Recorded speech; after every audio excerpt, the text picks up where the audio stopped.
এবার আমরা একটা আইসি নিছি, খেয়াল করেন। এই যে এটা একটা সিপিইউ, স্পেকট্রামের সিপিইউ নিছি আমরা। এটাকে রিভল করব। রিভল মানে কি? রিভল মানে হচ্ছে পুনরায় বল করা, পুনরায় বল করা।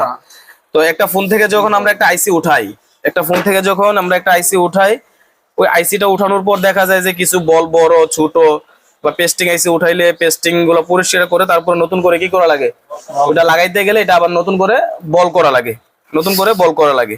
তো এই বলগুলা করতে গেলে আমাদেরকে এই প্লেট গুলা প্রয়োজন প্রয়োজন।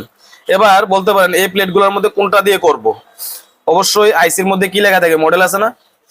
আইসি যে ব্র্যান্ডের এবং যে মডেলের, ওই ব্র্যান্ডের এবং ওই মডেলের কিন্তু আপনার প্লেট থাকবে। জি স্যার। যদি নির্দিষ্ট প্লেট দিয়ে করতে পারেন তাহলে বলগুলোকে একটু সুন্দর হয়, মানে সঠিক হয়, বল মিসিং হওয়ার সম্ভাবনা একদমই কম। আর যদি আপনার কাছে নির্দিষ্ট প্লেট না থাকে তাহলে কি প্লেট দিয়ে করতে হবে?